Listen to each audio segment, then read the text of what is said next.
As part of the Students Mini project, in this video we are using Autodesk Inventor 2018 Professional to create the following assembly. This assembly consists of 5 distinct parts. It comprises of the base, 2 sliding blocks connected via a link, 2 bolts and 4 washers. In this video we will be only creating 3 parts out of the total 5. We will be creating the base, the link and the bolt, where the students need to recreate the work shown here in this video, in addition to creating the sliding blocks and the washers to arrive at the following assembly. So let us start with the base part. Start by creating standard millimeter part and save as instructed in class or as found in the project guidelines. From the 3D model tab, select the Start 2D Sketch button. Inventor will temporarily turn on the origin geometry and pause for you to select one of the planes to sketch on. You can either expand the origin folder in the browser or by selecting the edge of the plane as shown here. From the Create panel on the Sketch tab, click the Center Point Circle button. You should see a dot in the center of your sketch. This is the projected origin center point of your part. Click the dot to place your cursor on the origin center point so that the circle is centered and anchored to the origin of the part. Dimension your circle to have a diameter of 250 mm. Please refer to your project guidelines as dimensions may vary in this demonstration.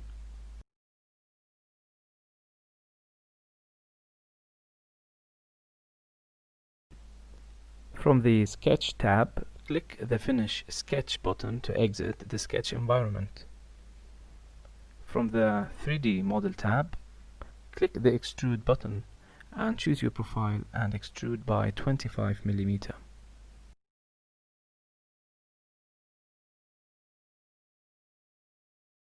Now you have your fundamental base. Let's create a secondary 2D sketch. This will allow us to create the dovetailed slot. From the 3D Model tab, select the Start 2D Sketch button again. Then click the top face of the extrusion to place the sketch. From the Draw panel on the Sketch tab, click the Fly Out arrow and then select the 2-point center rectangle tool. Now select the projected center point to place the rectangle.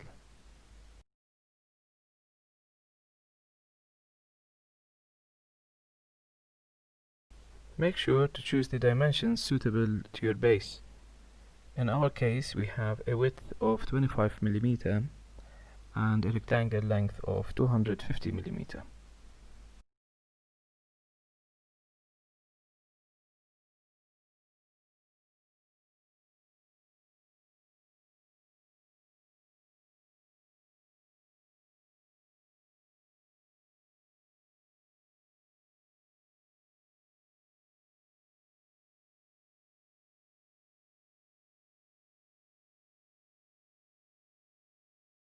Click on the Extrude button from the 3D Model tab.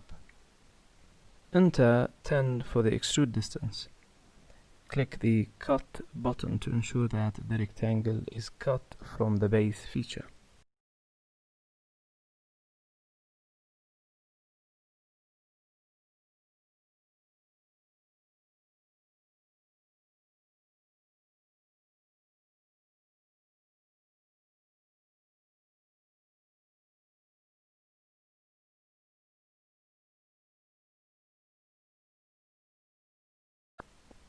Then click the More tab in the dialog box and enter 12 for the taper angle. Finally, click the OK button. Let's pattern the dovetailed slots. From the 3D Model tab, find the Pattern panel and click on the Circular Pattern button. You can either select the slot or click on extrusion 2. Click the outer face of the part in order to choose the rotation axis. Enter the number of dovetailed slots, which is 2 in this case, and 90 degrees for the angle.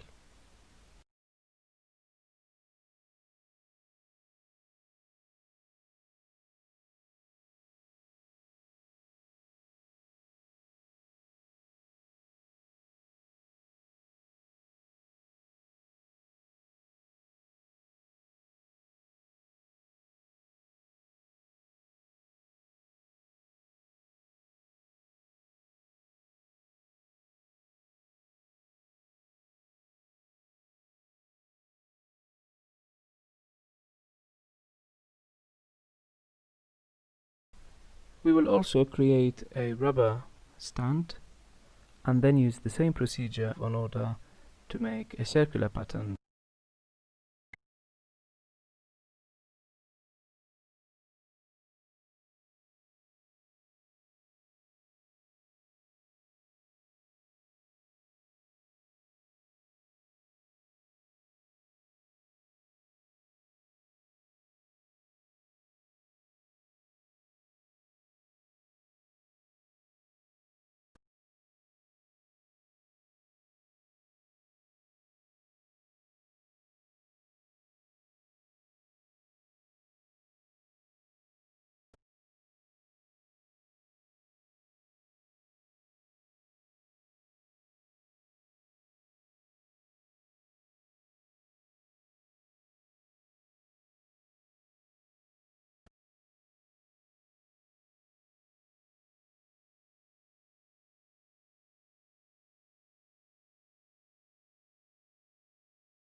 Now we have base. Let's start creating the second part, which is the link. We will start first by the 2D sketch on the XY plane. Then we will create the link by choosing the center to center slot. Please follow your project guidelines for dimensions. Here we will choose 85mm center to center distance and a 30mm wide link.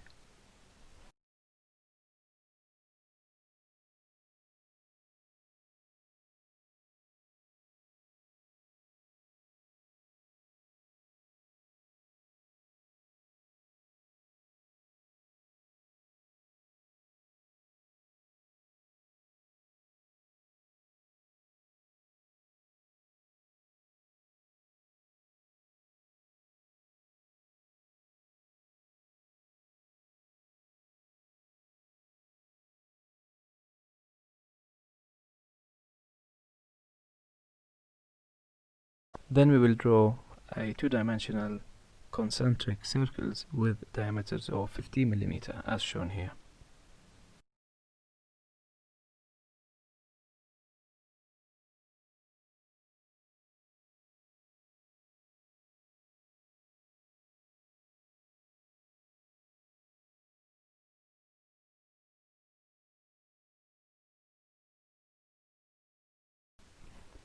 Finish your sketch. Then in the 3D model tab, click on extrude and use a 10 millimeter as your extrusion distance.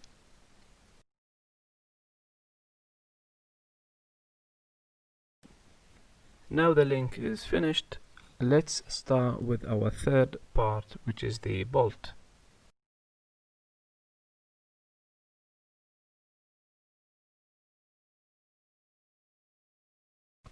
The bolt or the fastener that we will create here will not be exactly to the international standards, but rather we will introduce how you create a bolt or a fastener for the purpose of satisfying the requirements for this project. The aim of achieving the fastener here is by first creating half of the cross-section 2D sketch, and then we will use the revolve option in the 3D model tab in order to create the full bolt feature.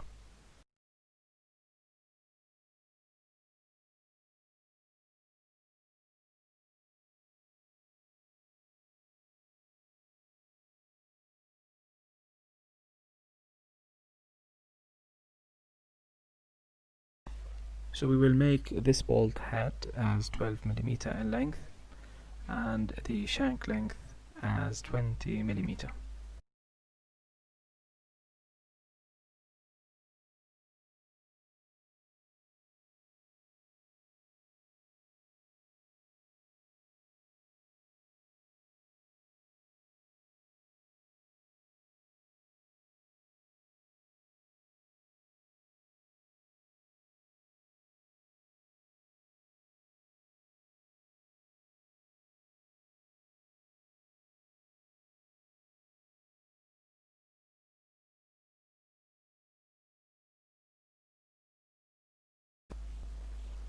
Then finish the sketch and use the revolve option in the create menu under the 3D model tab.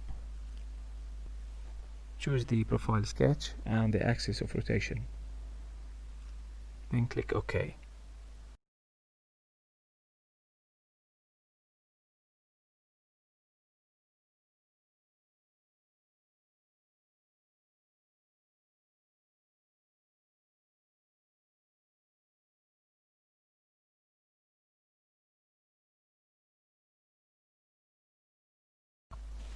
We can chamfer some edges by 1 millimeter as requested in your project as shown here.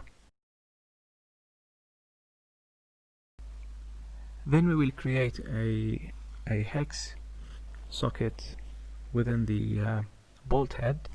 This is done by choosing the polygon option, and then we create a two-dimensional sketch on the bolt head.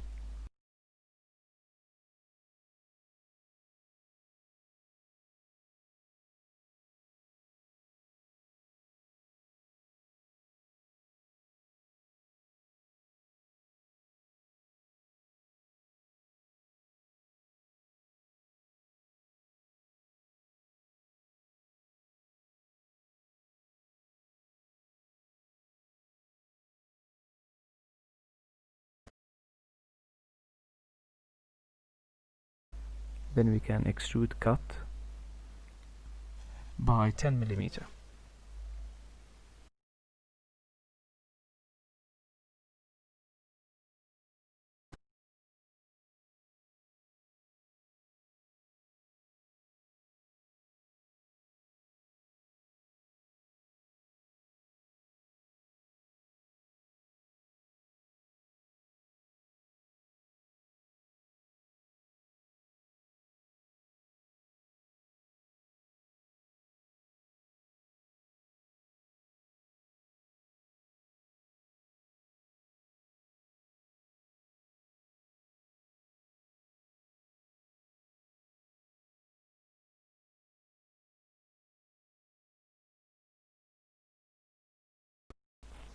Click on the thread option and we will create a full threaded shank for this bolt using the metric profile.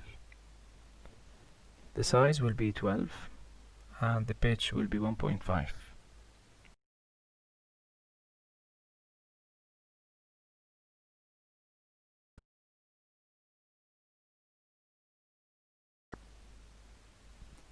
More in-depth details about bolts or fastener specifications and tolerances, including classes, will be discussed in further videos. Now we have the bolt done. I will go ahead and create the sliding blocks together with the washer, and then we will assemble this in this video. Please note that the sliding blocks and the washers are part of your homework, so this needs to be done on your own, and then simply follow the procedure here in order to make the assembly. Create the assembly standard file as instructed and shown in class. Then place all the needed parts as shown here. Please remember, when parts are placed into an assembly file, they are initially free to move and rotate in all directions. This ability to move is referred to as parts degrees of freedom. Your goal when creating assemblies is to remove these degrees of freedom until your assembly behaves as designed. For example, if the goal is to create a mechanism that moves in a predictable manner, you will leave some degrees of freedom unconstrained so that those parts can still move.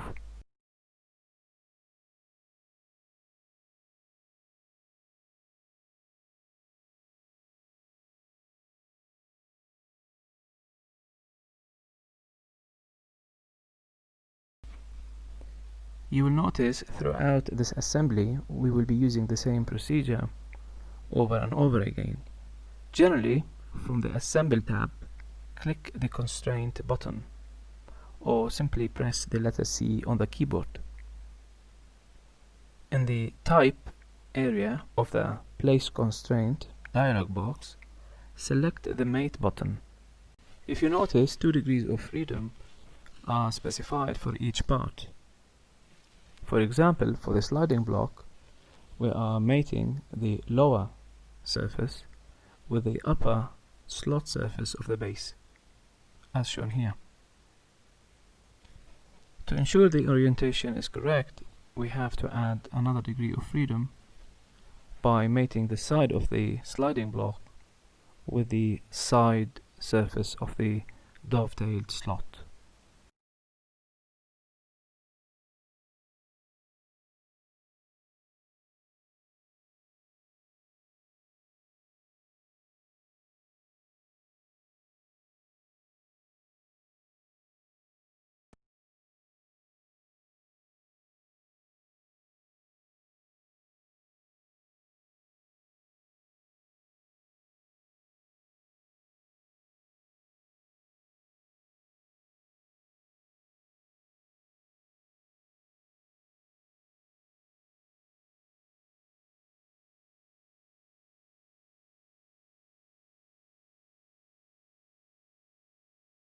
Grounding the base will allow you easily to test the mechanism as shown here.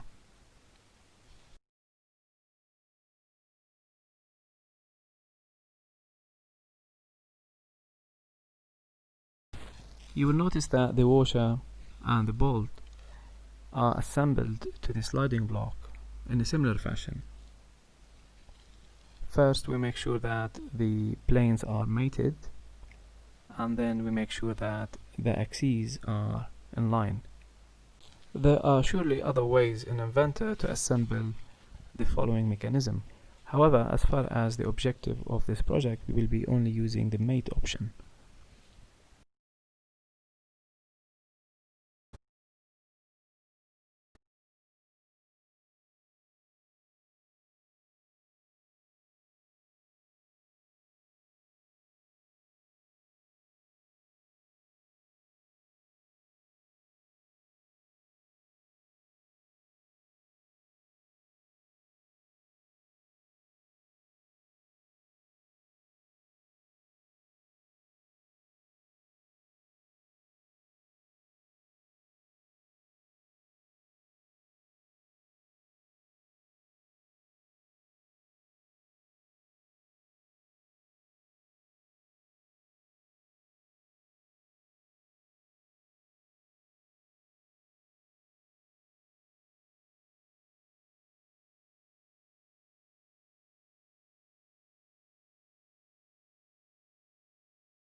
I hope this video was beneficial for you.